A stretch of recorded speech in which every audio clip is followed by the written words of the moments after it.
Shadow Demon, and then itong si Earth Spirit. So, ayan.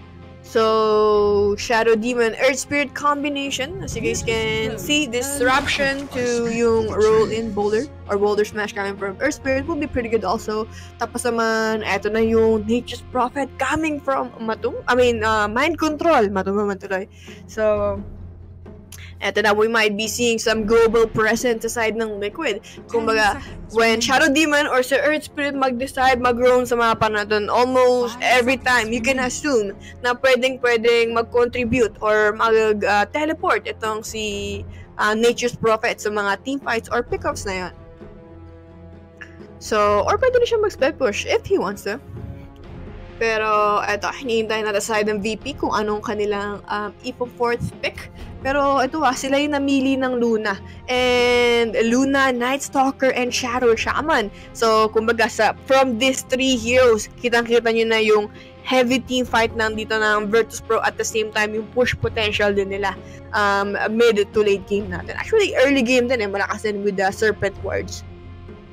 Pero so far, medyo hindi ko gusto yung wave clear dito ng Team Liquid since they have Shadow Demon and Earth Spirit. Not really heroes that you want para mag-defend ng mga push coming from VP. So ito na, Brewmaster will be their pick para sa kanilang offlaner. And one thing that I want to say is itong Shadow Demon is a really great hero, lalo na dito against Luna. Kasi nga, syempre, pwede mong kunin itong kanyang pwede mo siyang kunin as illusion. And then, yung mga illusion na yon will be the one dealing damage. And also, ito nga, si Brewmaster naman, on the other hand, is magandang hero against sa mga support. Katulad ng Shadow Demon and Earth Spirit, heroes na really squishy and kayang-kaya mong i-solo kill or i-zone out on those team fights. Pero, Team Liquid, they're gonna go for Lycan. I guess, wala nga naman silang a good hold or, kumbaga, AoE stun, ayun, para ma-secure nila. Wala silang pack, those type of heroes, Earthshaker, para ma-hold nila itong si Lycan compared dito sa heroes ng Virtus Pro. So I guess both teams are really thinking yung mga picks nila dito. Kumbaga, kung gusto mag-push dito ng VP, kung walang problema yan sa side ng Liquid since they have Nature's Prophet and Lycan at the same time.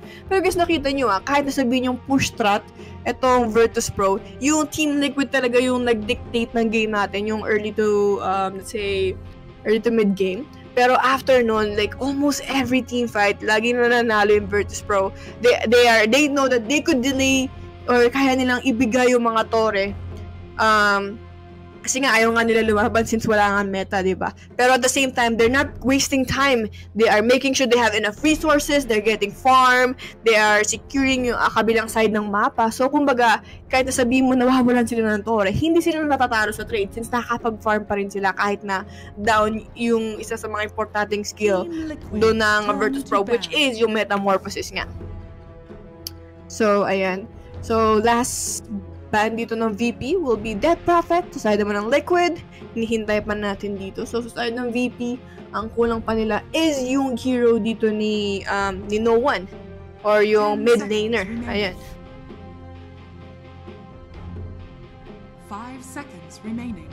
Grabe naman si Sweso with that prediction. VP will win the first 2 majors of this season. Believe me. Grabe naman. Mark my word na ba yan? Talagang may emoticon ka pa dyan, ha?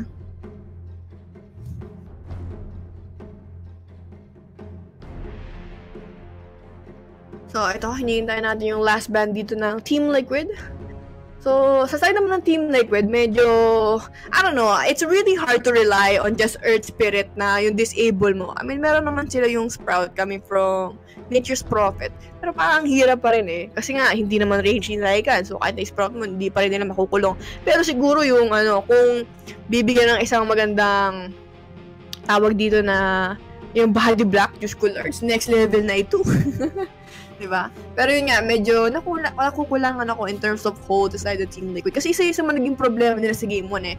Like, though they have Puck and sino ba yung Avalanche, yun lang. So, after ng Dream Coil, they're just there standing. So, ano gagawin nila? Tatayo sila doon and they're still gonna deal damage. Kumbaga, wala silang that moment na disabled completely yung isa or dalawang hero ng Team Liquid unless yung Avalanche. Pero Avalanche was just like what for like 1 second, and after nun, diba, for the whole team fight, wala ka na iba pang hero na magko-contribute with that disable.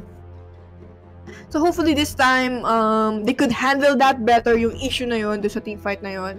Kasi nga, yung Virtus Pro like, kahit na sabihin mo na, dalawa lang yung, or single targeted lang yung mga skill nila, they have Magic Missile, and then yung Saboteur, yung Roar coming from Beastmaster, yun yung solid na yung disabled doon. Kung they're gonna be disabled for like 2-3 seconds, and then since squishing ay mga heroes din at the same time ng they have Dazzle, they have Ayo, they have Puck, diba?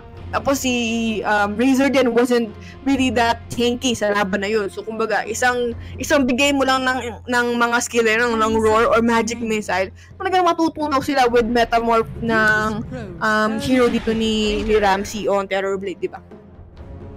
So ito na, they're really looking for a push and heavy tawag dito team, I guess damage din. Ngayon, kasi medyo nakulangan din sila sa burst kanina. Ang tagal kasi ng mga pagkuha nila dahil nga dito sa Lich Armor. Grabe, sobrang, if you guys really think about it, so kung parang ganda ng strategy ng Virtus Pro, ang dami nilang, like, just mini skills from the supports. Kumbaga, almost every support contributed a lot on those team fight. Kasi kahit sabihin mo na kanina, yung ginrave nila, or may nag-grieve si Dazzle, wala naman silang napapatay or like kahit mapatay sila, let's say one like support, mamamatay pa rin yung nag-grieve dito ni Dazzle, diba?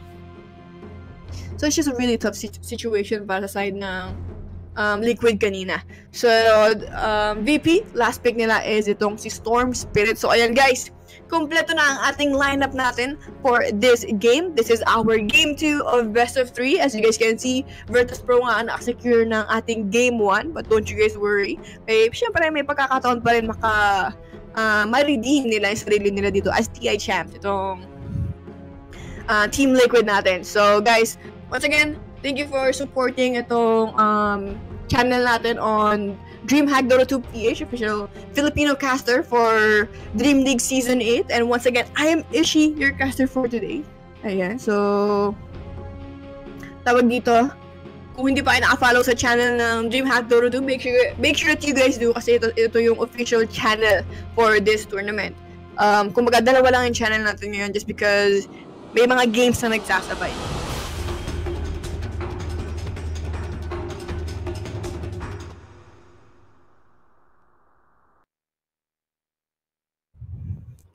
Ishi, ate Ishi. Pero yan guys, ito na, simula na lang ating game 2 best of 3. Pakilala natin yung matchup natin sa laban na to. So, si Ramsey will be playing Luna. Si Solo naman para sa inyong Shadow Shaman. Si Noah naman on Storm Spirit. Si Pasha naman will be playing Brewmaster. Si Lila naman para sa Night Stalker. Sa side naman ng Team Liquid, si Miracle naman on Tinker. Si Mind Control naman on Nature's Prophet. Si Kuroki naman on Shadow Demon, GH on your Earth Spirit, and of course, Matumba man on your Lycan. Ayan. Lycan. I won't go for a second na parang kasabihin ko Life Stealer. Ayan. Pero sa bottom lane natin, eto na, yung mga alipores dito, or mga tingad ni Mind Control, scouting the perimeter or yung area kung meron bang balak na mag-contest sa side ng VP. Pero mukhang they're not, I guess, they haven't really showed na nandito nga or balak nilang i-contest yung bounty doon. It might be also too early para sabihin na they're just gonna give it up. Pero mukhang si Ramsey is just gonna stay on his lane and pero nag-back sila dito They're just going back and forth. Pero mukhang i-contest yata ng Virtus Pro itong Tap of Bounty Rune. And eto, nakita nyo guys, Brewmaster. Like ito, isolating itong heroes ng Team Liquid. So, I think 2-4-2 ang bounty na makukuha nila dito. While si Earth Spirit blocking the waves. Ayan. Nicely done. And si Miracle walking back to the middle lane. And si Noah naman has to TP dito sa gitna natin just to catch up dito sa laning phase natin, of course. Anong in-IG mo? Anong Instagram mo in-game name? Ano ba? Which one? Pero ito, matchup natin sa gitna. will be Storm Spirit, itong Night Stalker against kay Tinker, and then si Earth Spirit. So 2-on-2 ang palagan natin sa gitna. As you guys can see, ang unang skill dito na kinuha ni Tinker is a laser, of course, preventing yung right-click damage, pero mukhang GH is trying to go in, pero medyo makulat dito si Lil, and he might be taking over the creeps. Ayan. Pero sa top lane natin, eto na, Matumba Man and Shadow Demon going against dito kay Brewmaster on Pasha. Unang skill na kinuha niya is Dragon Haze. Really great skill para i-prevent yung CS dito para sa inyong, para sa carry ng kabilang team. Really annoying skill, kumbaga. Sa bottom lane naman natin, it will be Mind Control going against dito kay Rasta. Saka din naman itong si Luna. Ayan. So far, sa middle lane natin, eto na si Lil still staying and harassing or pressuring itong lane na dito ni Miracle sa gitna. Pero in terms of CS, 3-0 dito si Tinker compared sa 8-1 dito ni No One. So ngayon naman, medyo lumalamang na. Ito sa first 2 minutes natin, si Storm Spirit against dito kay Tinker. Of course, dahil lang sa tulong dito ni Night Stalker. So, ayan, still staying in the middle kasi talagang kailangan mo yung presence dito ni Night Stalker kasi nga sa mga first 4 minutes, di ba? Medyo hindi pa nakakatakot itong si Night Stalker since hindi pa nga nighttime. Pero si Kuroki going on the top bounty. Pero meron siyang disruption just to secure itong bounty rune. And yun nga, since nagamit na nga ni Night Stalker yung Void kanina kapag TP back to base, itong si Disruption man. So, ayun. Lagi ko nako-confuse yun. Lagi ko kinasabi Disruptor. Kasi nga, may disruption si SD. Pero sa mid lane natin, napatipid doon si Solo. Eto na yung Shackles. Pero nandun si Dil. And eto na, yung roll-in coming from GH. Pero nag-pop ng Fairy Fire si Miracle. Aabot ba yung Miracle? Kapag mo right-click. Pero hindi aabot. And that will be a failed gank sa side ng Virtus Pro. Pero nice try daw kasi nga nakapag-force sila ng reaction on the side of Earth Spirit doon sa middle lane. Pero, you know, it would have been great kung first blood yung na-secure nila doon. Pero sa top lane hindi nila na-isolate dito si Pasha. I guess since Shadow Demon lang naman yung support nila, it's gonna be really hard para i-zone out nila itong si Brewmaster. Kung baka kay Matumba Man na yan, how is he gonna secure this CS? Lalo na't may Drunken Haze siya na kayo na pang ini-spam dito. Pero sa bottom lane, eto na yung Shackles coming from your Rasta. And si Mind Control hiding on the trees while Ramses, eto na yung counter initiation with that roll in. Pero unfortunately, makukuha pa rin ni Ramses itong first blood natin. While si GH naman ngayon, ang madedehado yung Boulders match ay hindi tinama with one more right click. Hiding on the trees, GH will fall down. And si Solo na ang makakasecure ng kill na yun with either shock. Pero eto na yung counter with your Mind Control. Enough ba yung damage? Unfortunately, hindi niya na-block ng maayos itong si Rasta. So, he won't be getting any kills. And 2-0 agad ang score natin dito in favor, of course, of Virtus Pro. So, ito na yung first night time natin. So, tingnan natin kung saan magro-rotate dito si Lil on your Night Stalker. Mukhang napupusuan niya yata yung gitna, but he changed his mind going up and back to middle. So, tignan natin. Pero si No One medyo, he's a little bit low on mana. Pero eto na yung Void coming from your Night Stalker. Si GH picking up an invisibility rune. Use colors. Eto natin nandiyakan yung kuya mo and they're gonna turn around the engagement, securing another, actually the first kill para sa side ng Team Liquid. So nicely done. And of course, a little bit of luck na rin sa side ng Liquid since nakakuha nga ng invisibility rune itong si Earth Spirit. Pero ito si Mind Control teleporting dito sa middle lane natin. They might be looking for another kill since they have a pretty good vision. Eto na sa high ground and napakagandang body block coming from your Treants. And eto na nga, your No One will fall down while si Lil just taking a little bit more damage, but he's gonna be a-okay. And another successful kill para sa side ng Team Liquid. So, ito na sa top lane naman natin, si Kuroki getting a little harassed coming from Pasha, pero he's gonna be fine. May disrupt, wala pala siya man. Pero yeah, he's gonna be okay. Pero sa bottom lane, si Mind Control. Tumatakbo yan, iika-ika na si Trin.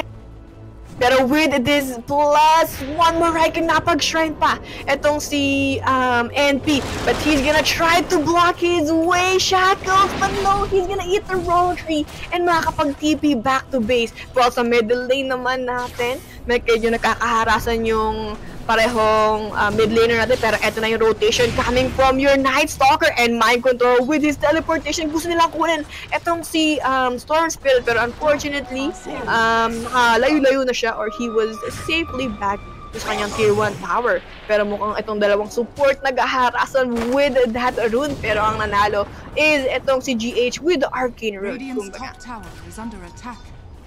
So, ayan. Pero si GH, tingnan natin, nag-roll in dito, placing an observer wards, pero mukhang na-out of position yata ang kuya mo, disruption, pero GH will still fall down. Ang makasecure ng kill na yon is ito si Lil, pero mukhang ito na yung body block with that wolf juice coolers, body block ang galawan dito. Sabi na nga ba, ito yung magiging disable hold nila, yung body block na to eh.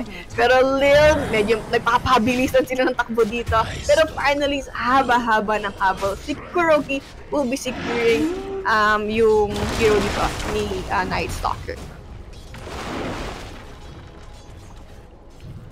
Yo, Kuya TV, shoutout sa'yo. What's up? Yo guys, pasensya na. Minsan kasi medyo nadidelay kami since, you know, kami nga din yung nagka-cameraman at the same time. Kumbaga, unti-unti nating mamasterin yung cameraman natin. Pero yun nga, mahirap pa rin talaga since kami din yung nagka-cameraman and nagka-cast at the same time. So, eto na, si Lil Boy showing himself, just, you know, saying hi dito kay Earth Spirit.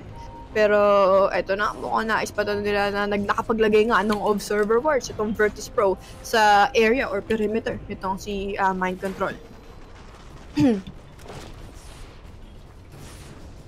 So, ayan, 7 minutes into this game, looking at net worth natin. Lamang dito si no one pa rin, ha? Kahit medyo na-secure na siya ng konti dito or nag-gank siya ng Team Liquid, he's still on our top of our net worth, securing a 3,300,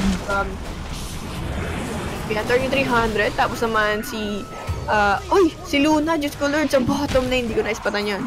But, yeah, nakakuha siya na isang mabilis dito with that, NP, this, Shadow Demon and Earth Spirit combination. Ayan, while sa top lane naman, eto na, mukhang napatipin na rin si No One and Matumaman will fall down. Medyo nakahuli si GH and now, mukhang siya pa yata yung madedehado. Another zip in from your Storm Spirit, Boulder Smash, roll out, pero napakagandang block coming from Pasha. And with that one more right click, No One will be securing a double kill. Pero eto na si Miracle. Tignan natin, that ultimate coming from NP, pero no, he's not dead. He's not dead, pero meron tayong March coming from one more right click, and there you go, makukuha na with that March from Tinker. That would have been great kung nakakuha niya pa itong si No One, pero unfortunately, si Pasha ang nasecure niya. Kung hindi na rin masama, di ba? Hindi na rin masama. So, sa fight recap na yon, nakasecure ng 300 gold, itong si Miracle with that kill. Sa bottom lane naman, si Mind Control, kinukuha na itong tier 1 tower sa baba. Diyos ko Lords, ang bilis. So first tower secured on the hands of Team Liquid, while si Luna naman is jungling sa side natin dito. Pero ito na, naispatan na, and that Eclipse pagpasok, Diyos ko Lords, napakasakla. Pero meron tayong disruption and shackles coming from Rasta, pero napansin niya that there was no damage, and si Ramses, ito na, hinangat-ngat na ng inyong Lycan, while on the other side naman, si Rasta is makukuha na rin ni Shadow Demon plus Mind Control. So, ayan, 2-4-0 ang naging trade doon, securing 528 gold sa side ng Team Liquid. So, ang ng rotations ang pinapakita dito ng both teams natin. Sa top lane, si Storm Spirit rotated, plus yung Primal Split coming from Brewmaster. So, nakakuha nila si Matumbaman. And then, si Matumbaman nag-rotate sa bottom lane, securing si Luna plus a Rasta na rin at the same time. So, ayan, 6-7 guys. Another. Dikit na naman yung laban natin dito. Parang game 1 lang natin kanina.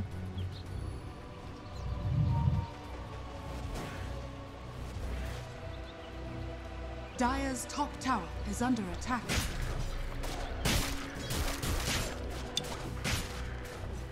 So, eto, 50 seconds ba bago magkaroon ng shape-shift ulit dito. Itong si Lycan nyo. Pero mukhang balak na yata mag-group up ulit dito ng Team Liquid sa middle lane. Since itong Treant nga niya is slowly na nagmo-move in dito sa gitna. And 5 heroes sa side ng Dire natin dito is gathering almost in the middle side. While si Luna is still trying to catch up para makuha niya itong kanyang MOM. So, tignan natin, 1 minute bago mag-night time. So, medyo, I guess, chill-chill muna ulit yung Virtus Pro natin dito. And since wala pa nga night time, they're gonna take this opportunity para damagean or i-pressure yung tier 1 tower dito sa gitna natin. So, ito na, Boulder Smash won't hit to anyone. Pero guys, for sure, itong tier 1 tower natin, unti-unti nang nawawala. And Team Liquid looks like this might be a free tier 1 tower. Tinry din ni no one i-deny. Pero unfortunately, nakuha pa rin yan ng TI champs natin. Ayan. So, may shift na rin siya. And looks like he's gonna go for siyang Necronomicon Poop level 1. So, sa top lane natin, mukhang si Tinker and Nature's Prophet might be making their move para i-pressure naman yung tier 1 tower sa taas. Pero, ayun na nga, ito na ang simula ng night time and automatically smoke is popped sa side ng Virtus Pro. Oh, they spotted there is someone pero just right in time para makapag-TP. Itong si Tinker, Goose Coolers, kamalas-malasan nga naman sa side ng VP, di ba? That would have been a great kill kung nakakuha nila or naka-cancel lang ni Night Stalker yung TP doon ni Miracle or ni Tinker. So far, medyo farming game muna tayo since wala pa nga yung mga items dito ng teams natin. I mean, si Storm Spirit, di ba? Since lagi nga siya nagagang and then nakuha na yung tier 1 tower niya, medyo nagiging limited na yung area na pwede niyang pag-farman. Pero eto na, they're gonna go in. Napagandang silence coming from GH and makakapag-zip out pa rin. Etong si Storm Spirit nyo, unfortunately, not enough damage para makakuha nila or ma-secure nila etong si Storm Spirit. While sa bottom lane naman, Mind Control and Matumba Man pressuring yung tier 2 tower na. So napatipi na rin si Pasha and it looks like they're gonna try and head out since medyo mahihirapan yata sila mag-control ng or makapagkuha ng tier 2 tower. While sa top lane naman, si Ramsey secured a tier 1 tower with his buddy Night Stalker.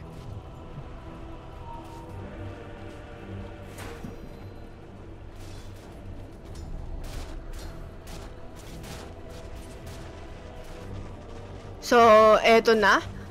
Mukhang 4 heroes on the side of the Dire. Probably planning para kunin itong tier 1 tower. Siguro binibait nila pero mukhang they are on the same page. Ito na, nag-all in na Primal Split and also that forces Matumba Man para gamitin yung kanyang safe shift. Si Solo na silent and walang magawa ang kuya mo. The Wolves might be trying to secure him pero looks like Team Liquid is trying to back off. Ito na yung night time coming from your Night Stalker zip and coming from your Storm Spirit. Pero tayong defensive disruption coming from Kuroki and looks like Mind Control. Medyo naligtas siya ng konti but another zip in from your Storm. Ito na yung Eclipse kay Ramsey's Juice Coolers. Biglang matunaw ang inyong Nature's Prophet but that TP will be cancelled with that new Scepter pickup dito kay Storm Spirit nyo. Pero eto na, si Matumba Man naman, Juice Coolers sa pansin niya na ubusan na yata ng PC. Pero eto na yung disruption, defensively used para sa inyong Kuroki gods and your Storm Spirit is dead. Naubusan na siya ng mana while Ramses and second life from Solo will try to back off. Pero andito na si Miracle with his Tinker trying to look for kill and unang makukuha niya is itong si Ramsey. Pero meron tayong Shadow with that Serpent Ward. Nice turnaround coming from your Rasta. Unfortunately, makukuha pa rin siya dito ni Matumba Man. Pero as a support, that is a well played, securing a core hero just before you die. Pero wait, ang medyo napatagal yata yung stay dito ni Matumba Man sa bottom lane and Lil plus Pasha is trying to secure him. Eto na, hinahabol na siya unti-unti dito. Another zip in from downtown galing sa inyong Storm Spirit and finally, no one will be securing a 308 gold galing dito kay Matumba Man. Medyo natuwa yatang humabol yung team Virtus Pro doon, and then di nila napansin na they still have Tinker to deal more damage. Unfortunately, si Storm Spirit naubusan na siya ng mana, and that wasn't a perfect opportunity para sa side ng Team Liquid to counter-initiate, kumbaga. Saka yung Disruption din, ang gandang turnaround, pero eto na, GH plus Kuroki WomboXCombo plus a mind control, tawag yung teleportation, nakakuha nila. Ito si Solo on your Shadow Shaman. Hinap talaga ng support, magwa-ward ka lang, mamamatay ka pa. You're just trying to do a good thing for your team, pero sa huli, hindi pa rin mare-rewardan yung pag-ward mo, di ba? Pero another zip in na naman from downtown, spotting si Miracle plus yung primal speed pala. So Brewmaster and your mid player is dead sa side ng Team Liquid. So ayan, kabila ay nagaganap na team fight natin dito. At least hindi siya ganun boring, di ba? Mapapansin natin usually sa mga split push na heroes, like lagi lang iwas-iwas. Kapag magde-defend na, lipat naman sa kabilang lane, mga ganung type of. Pero ito, pumapalag yung both teams natin ito, which is really good. Yeah? They're giving us some good Dota para panoodin. Hugot talaga. So ito na, Storm Spirit with a Kaya, while itong Wolves naman ni Lycan scouting the perimeter. Tingnan na, just, looking kung nasan yung mga location dito. Pero eto na si Mind Control. Diyos ko lang pumasok sa loob. Binigyan na rin yung night time. And that will force Pasha to TP dito sa shrine. But he's gonna blink out or back. So, just an ultimate or darkness pop to sa inyong Night Stalker. Pero wala namang kung namang nangyari.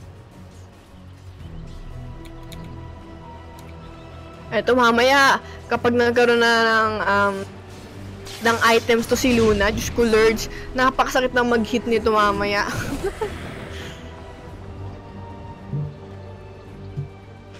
So, ito, almost 18 minutes, and, nga pala, actually, mostly Team Liquid, they have Roshan potential kung gusto nila. Meron din naman yung Virtus Pro 6, meron silang Rasta Wards, pero ito, meron tayong 3-man smoke sa side ng Radiant side, sa Radiant side natin, looking for a kill, pero mukhang nasa kabilang side ng mapa yung Team Liquid natin dito. So, mukhang wala din silang makukuhang kill, but tignan natin, naispatan nila Matumba Man farming in the middle lane. So, eto na. Are they gonna go for this? Pero eto naman na nagawang Sprout. Oh, kiniklear nila or ini-steal nila itong stock nitong Virtus Pro. Grabe, ang ganda ng kita nyo guys yung positioning dito ng both teams. Lagi silang magkakasama. Pero ito na, tignan natin. Still daytime, wala rin darkness dito. Itong si Night Stalker. So tignan natin. Nag-zip in na and roll and follow it up with the silence. And just there's napasakit ng damage. Meron tayong defensive use coming from Storm Spirit and nakakapag-out pa siya. While Primal Split was also used coming from your Brewmaster. Pero napakagulo ng team fight natin. Pero ang makukuha doon is itong si Rasta sa side ng VP.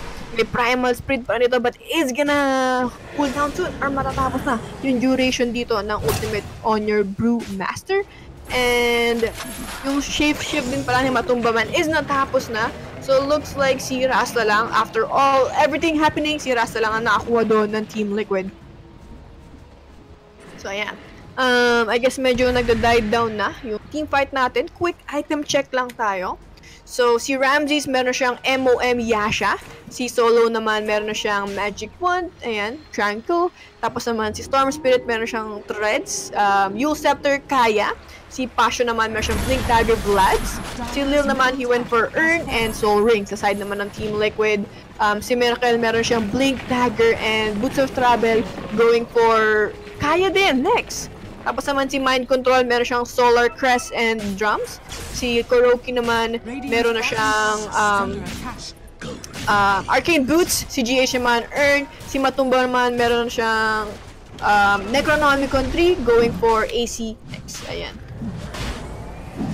Pero eto na, nasa loob na ng pit. Itong Team Liquid natin, securing an Aegis of Immortal. So, ayun nga, medyo alam din nila na walang primal split itong si Brewmaster. So, that was a perfect opportunity. Plus, meron na rin silang medallion para kunin itong Aegis of Immortal. Easy peasy nga, kumbaga, para sa kanila.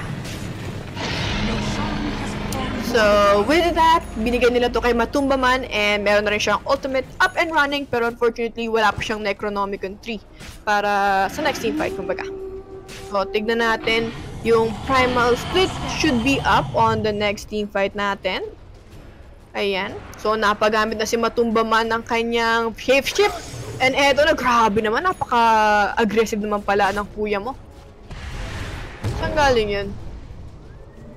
Para nakita akong diffusal kanina. Might just be seeing stuff. Pero ito na, walang shapeshift sa inyong Matumbaman. Pero looks like they're still second guessing if they really want to commit itong middle tower ng or tier 2 tower ng Virtus Pro. Pero sa bottom lane naman, Mind Control still doing his thing, plus si Miracle split pushing. So ito yung kinaganda ng heroes ng Liquid is kaya nilang mag-defend kahit kailan nila gusto since meron nga sila ng BO3 and teleportation coming from NP. So, eto na. I guess they're gonna decide to secure yung tier 2 na lang sa bottom lane. Pero si GH might be a little bit in trouble. Pero ando naman si Kuroki to back him up. Pero eto na yung roll in Boulder Smash. Will connect dito sa inyong Rasta who has that blink and that rocket plus yung laser ni Miracle natunaw agad sa mapa. Etong si Solo on Rasta.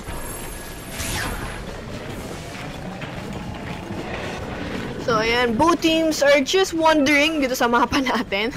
Pero nakakuha na pala nila yung tier 2 tower sa baba. Ayan, easily peasily secured. Pero eto na yung zip in from downtown kay no one. And na-spot na nila si GH. Juice Cooler, he is running really low. Pero meron tayong disruption.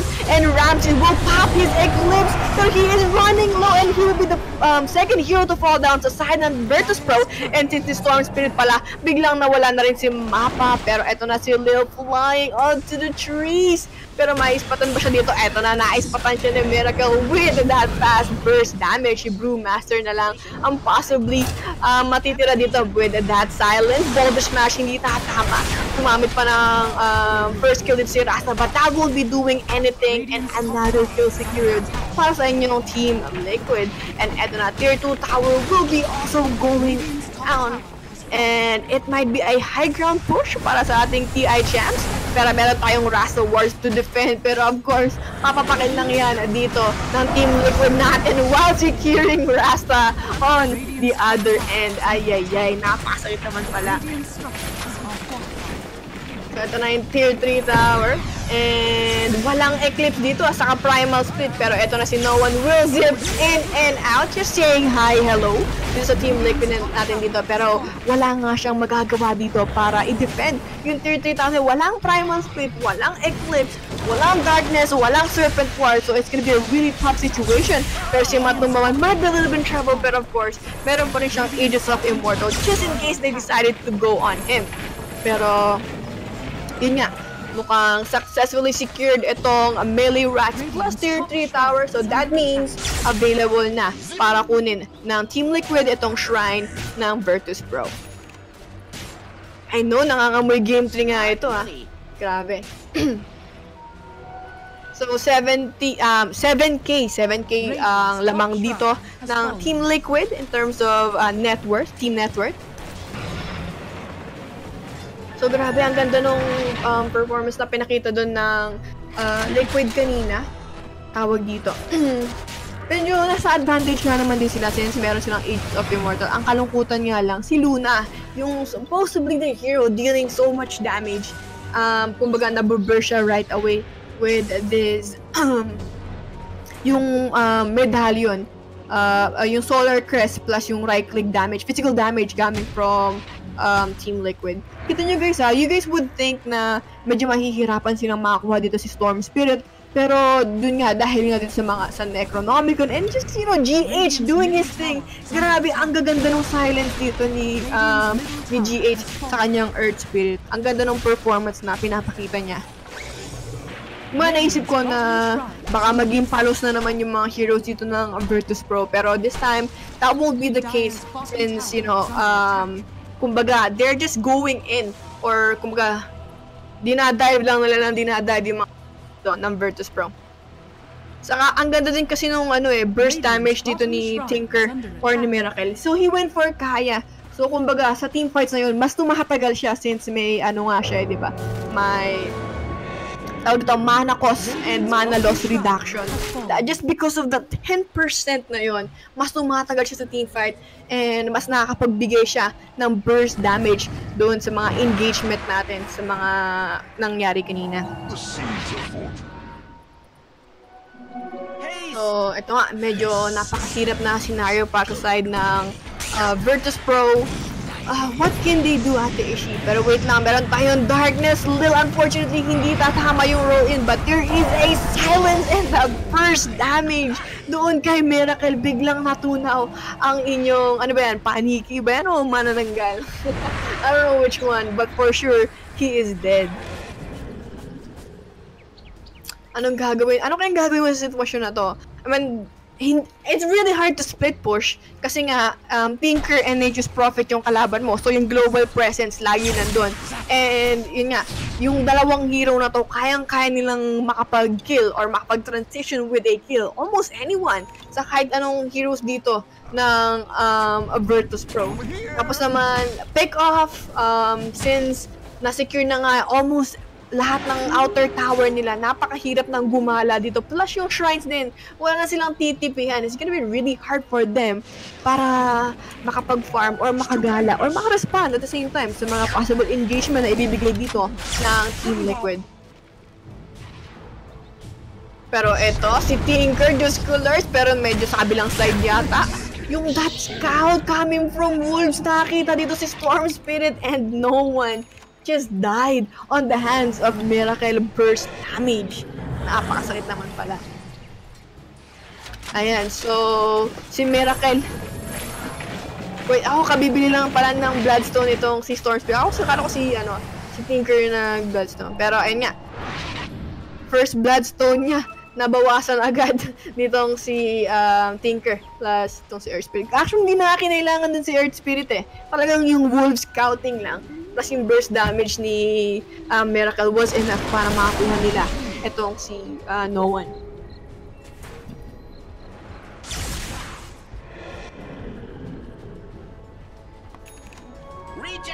So ito, na-spot na nila. Silence on your spirit, pero mukhang they're gonna try and go. Pero Yule Scepter, eto na Shave coming from Batumaman, and that's the return Powder Smash! Choose Colors! First hero to go down, itong si Night Stalker, BKB was popped sa inyong, like the Brewmaster Primal Split, trying to isolate itong si Matumaman, but I don't think that will stop him from dealing damage. Eto na si Ramsey with his BKB, and his ship's gonna TP back to base. So, dalawang heroes ang nawala sa team fight na yun, plus a BKB pop on both side. I think, hindi pala, sa Brewmaster lang and kay Luna. Since wala pa namang naka-BKB sa side ng Team Liquid. Pero ito na yung zip in kay No One, just Colors from downtown, sa likod na naman ng galing. Pero she's not dealing anything. Pero ito na si Pasha na silence, and that burst from Tinker. Binigay yung Eclipse, but what is Eclipse really doing? Kumbaga walang damage na ibinigay doon sa mga heroes sa side ng Team Liquid since may earn itong si Earth Spirit nyo. So they are back up and running. Ito na yung zip in. Silence coming from your GH, pero walang pakialam si Matumba man. Maybe the Serpent was clearing the waves, pero wait lang, eto na, yung burst, just colors, that silence, defensive Yule Scepter, and another Dagon coming from Miracle. No one is dead once again. Yung charge ito ng Bloodstone niya, just colors, 6 na lang. Mukhang nangangamoy game 3 nga yata ito. Pero mukhang nahihirapan sila mag-siege ng high ground, lalo na pabuhay na. Or itong si Brewmaster din. So instead... Ha? Oh, 90 minutes? Grabe ka naman, Kuya Alo. 90 minutes daw, sabi ni Kuya Alo, disco lurks. Patay tayo dyan. Ano naman ganun? Pero ito na nga yung Roshan, biglang nawala. Ang bilis nilang kinuha with that double damage coming from mind control. Pero si GH, defensive Glimmer Cape tayo dito. And eto na, etong BKD Popcom Ramses and naging 1-for-1. Actually, napabuyback na pala itong si Night Stalker na Zip. And from Storm Spirit, Kuroki will be the consolation prize para sa side ng Virtus Pro. Pero si Matumba man matatapos na ang kanyang Shave Shift while this Primal Split, itong mga alaga ni Brewmaster will be dealing some damage dito kay Matumba man. Pero si Miracle is actually the one dealing damage aside ng Virtus Pro. Pero mukhang magbaback na yata sila dito. And that Aegis of Immortal still nakailaykan pa rin. Hindi pa rin siya nagagamit. Plus yung cheese din. So, on that engagement, 2-for-2 ang naging trade. Plus, kaso nga lang napabuyback doon itong si Night Stalker. Kumaya hindi na rin masama para sa side ng BT. Kumbaga kahit pa paano guys, pumapalag pa rin. Or, I think medyo nararamdaman na natin yung presence dito ni, ni Ramses as sa hero niya na si Luna. Kumbaga nasisecure na nila yung mga supports easily dito ng Team Liquid. Sayang yung ulti. Oo nga parang wala pa ako nakikitang magandang ultimate. Pero eto na si Miracle, choose coolers. Pero no one will have to force himself para mag-suicide. And another kill na naman. Muntik ng massacre dito ni Miracle. Grabe naman this guy. Talagang he's just all over the map, pressuring almost everyone. Kumbaga, as long as na nandyan si Miracle on Tinker, you're not seeing him on the map. Or kumbaga, kapag di mo nakikitang may march sa lane, hindi ka safe para mag-farm or mag-split push sa kabilang side ng mapa. Pero eto na, yung Serpent Wards, nagiging defensive, pang-defend, and nagiging pagkain and extra gold lang para sa side ng Liquid. While si Miracle na naman, securing another kill on the top side. While sa bottom naman, nakuha na yung tier 3 tower. Meron tayong disruption coming from your Shadow Demon. And eto na yung ultimate sa inyong Brewmaster. While si Matumba man naman might be running low. Pero si Miracle on the godlike streak. While si Noah naman trying to deal that damage. Defensive heal scepter tayo dito. Pero wala siyang makukuha with his zip. And while si Ramsey naman with that dagger. And good game well played is called. Team Liquid will be securing our game 2 of best of 3. Choose coolers, napakasaklap. Talagang pinaglalaruan lang sila ni Miracle. Lords. So ayan guys, there you have it. Tapos ang ating game 1 and game 2. So yun nga, 1-1 ang score natin dito and good performance from both teams. Pero yun nga, nakakambak ang ating TI champs and they're gonna try and take itong game 3 natin or Virtus Pro. Masisecure kaya nila itong upper bracket natin para sa ating DreamLeague Season 8. So ayan guys. Once again, I'm Ishi. Chill lang kayo dyan saglit. Meron pa tayong game 3 and we will be right back. Sabi ko, wait mo na lang ako. Tapos alam mo yun, nahihiyak na ako. Kasi sobrang down na ako nun. Kasi malaki na nga yung tiyan ng asawa ko nun. Hindi ko na alam kung anong gagawin ko. Yung